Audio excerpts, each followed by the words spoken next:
Estamos de vuelta en el bloque final de Meridiano 64. Recibimos a nuestro invitado, el doctor Darío Gijena Parker. Con él vamos a hablar sobre el inicio de una adicción a las drogas. Y también vamos a hablar de las consecuencias del alcoholismo, cómo actúa en nuestro organismo a nivel social y qué se puede hacer, lógicamente, al respecto. Darío, ¿cómo le va? Buenas noches. Muy bien, buenas noches. Muchísimas gracias, doctor, por acercarse al espacio. Y cuando, digamos, existe una línea que divide a una persona que es consumidora de una sustancia de otra que es adicta, es algo que es interpretable, ¿cómo sería que nos podemos dar cuenta? Hay formas simples y formas más complejas, ¿no? Una forma simple es entender que el inicio del contacto con las sustancias, que es, bueno, definitivamente es multifactorial, hay muchos factores por los cuales una persona consume una droga, aún sabiendo que podría ser dañina o nociva, y aquellos que no. Sin embargo, ese primer contacto suele ser voluntario, suele ser una decisión propia y libre de esa persona, y bueno, la persona que va consumiendo en algún momento desarrolla lo que llamamos la dependencia o cualquier otro patrón compulsivo, que cada droga tiene su particularidad en cómo se desarrolla esto, y ese momento que se hace el clic, ya la persona deja de ser libre y muchas veces queda de alguna manera atada o hackeada, para que la gente lo entienda, por la droga y el efecto que le produce y otras condicionantes culturales y sociales que lo rodean. Pero las consecuencias negativas o adversas sociales en la familia, en el trabajo, en su salud física, en su comportamiento, en su bienestar psicoemocional, y que lo continúe haciendo define lo que podría ser una adicción, es decir, el consumo nocivo. En ese sentido tenemos que entender que no es solo el hábito, sino la nocividad de ese hábito. ¿Esto está ligado a la cantidad o a la periodicidad de los consumos? Justamente no. Depende, aunque son todos factores que se cotejan en una evaluación, hay drogas que no necesitan grandes cantidades, sino en una persona en particular pueden tener una nocividad mayor. ¿Cómo cuáles? Por ejemplo, el alcohol. El alcohol, al inicio, puede una persona tomar grandes cantidades, por ejemplo, los nórdicos, los anglosajones, toman muchas cantidades sin consecuencias sociales. Son consecuencias físicas, desarrollan cirrosis con grandes cantidades de alcohol, pero no les altera el comportamiento ni produce una disrupción social tan grande como sucede por ahí en otros lugares de la Tierra, en otras poblaciones, donde pequeñas cantidades pueden hacer ebriedades patológicas. Y bueno, la violencia, la desinhibición de cualquier conducta que es disruptiva social. Por lo tanto, también hay que entender, por ejemplo, que una persona que toma muchas cantidades cuando es joven, después llega un momento en que no puede dejar de beber y aunque tome poco le hace un efecto muy pernicioso y muy dañino. Incluso hasta el final el cuerpo ya no tolera grandes cantidades de alcohol. Con muy poco alcohol se siente borracho, se siente incluso enfermo. ¿Esto ya ¿no? es cuando hay una cirrosis o es antes de desarrollarla? Puede ser cuando hay una cirrosis o en estadios previos de afectación hepática, pero no es solo el hígado, sino todo el cuerpo. Todas las células del cuerpo se ven afectadas por el tóxico del alcohol, ¿no? Doctor, y como otras sustancias como por ejemplo la marihuana, la cocaína, el éxtasis, ¿cómo se logra esta determinación? Como les dije, cada persona puede ser diferente frente a la respuesta de su propio cuerpo, su cultura, su entorno. Pero, por ejemplo, la marihuana tiene una particularidad. Por supuesto, en nivel prevalencia, el alcohol es la más grande de todas y es la que más daño produce, no solo para uno mismo, sino también el daño para los demás. En el caso de la marihuana, el daño hacia los demás podría estar vinculado a los accidentes de tránsito y algún impacto familiar, sobre todo cuando estamos hablando de cerebros en desarrollo, gente joven, pero el daño más pareciera ser para sí mismo y en ese sentido tiene un tiempo donde produce esa nocividad, no solamente mental o en el comportamiento, sino también física. De todas maneras, la gran mayoría de las personas que consumen marihuana no van a desarrollar necesariamente una adicción, pero no significa que no vayan a tener consecuencias adversas. A ver, doctor. La adicción es una consecuencia adversa de muchas otras. Lógico. Vamos a hablar dentro de un segundito sobre las otras consecuencias, pero A ver, el alcohol tiene una buena prensa total, es aceptado familiarmente, un hijo menor de edad puede tomar alcohol delante de sus padres y no pasa nada.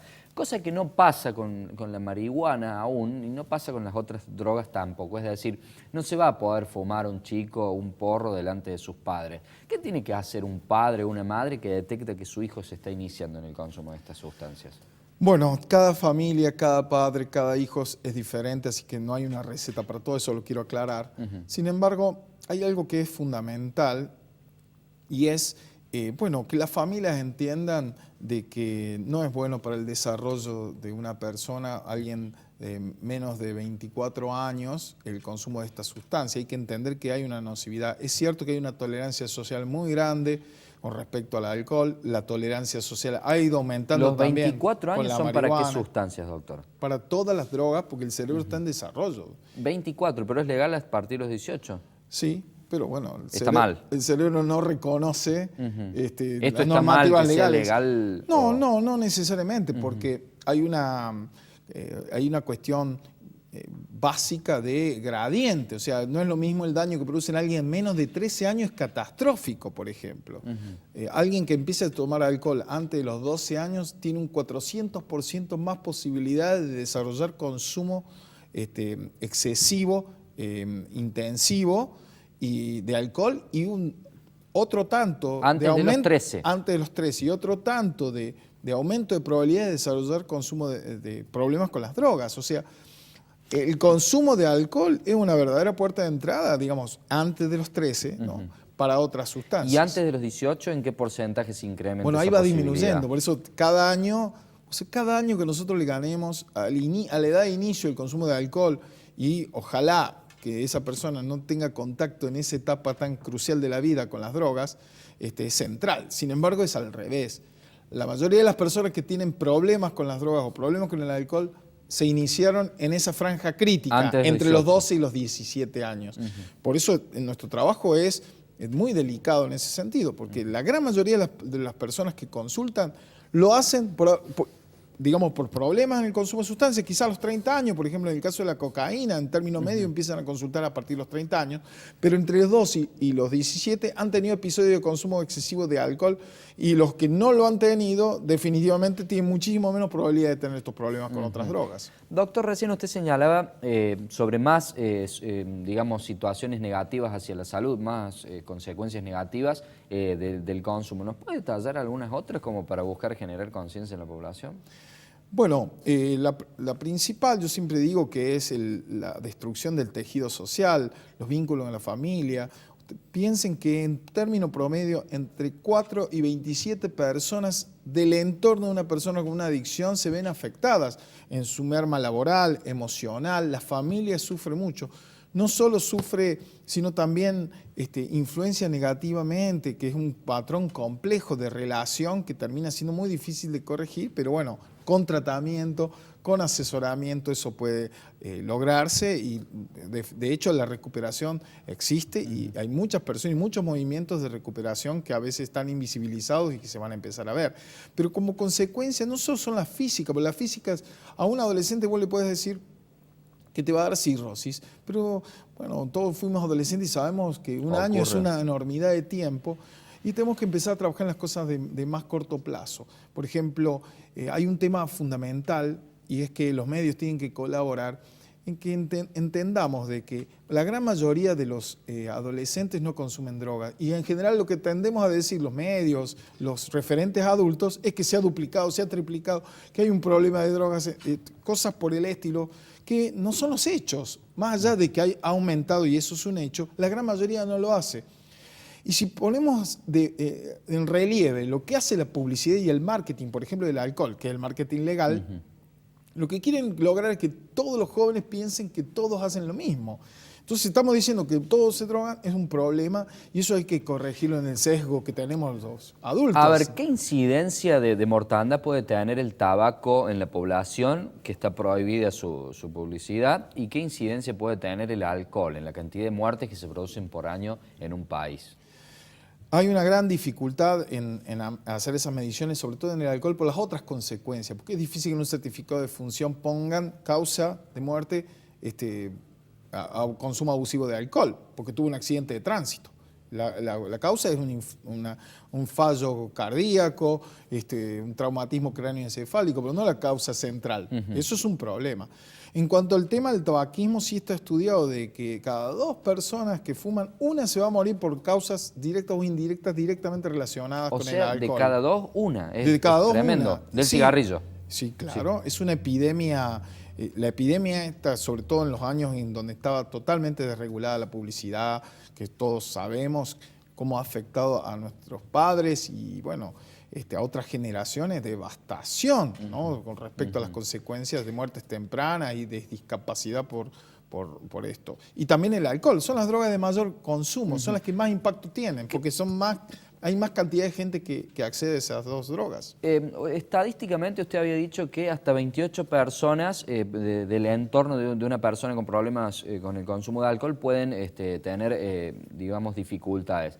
¿Qué cantidad, o sea, qué porcentaje de la población tiene aproximadamente problemas con el consumo del alcohol? Para ver si decimos, si es un 4%, ya podríamos estar diciendo que casi la totalidad de las personas tiene algún allegado con problemas de alcohol. Bueno, una cosa es la franja entre los 12 y los 17 años, que es la franja crítica, donde el consumo episódico excesivo e intensivo de alcohol es alto.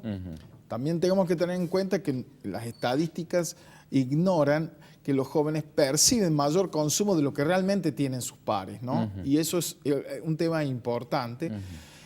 Pero en el caso de los adultos baja drásticamente con respecto a las prácticas juveniles, y alrededor de un 30% de esos que tienen un consumo excesivo de alcohol realmente van a tener una dependencia y las consecuencias completas. Sin embargo, estamos hablando de una enorme cantidad de población que está expuesta al consumo de alcohol. Un factor clave de esto, para tenerlo en cuenta, es, por un lado, nuestra cultura está asociada directamente a la diversión, el festejo, mucha publicidad y la penetración de la publicidad. No deja de preocuparme el público joven, ¿no? Lógico. Que debería estar protegido por la Ley Nacional de Alcoholismo, y muchas veces la misma publicidad realmente tiene estrategias que hace que saltan los parámetros. Pero en los adultos, estos famosos consejos de una copita de vino es mejor para la salud, o bueno, tantos ejemplos como que ahora se han derribado. La sociedad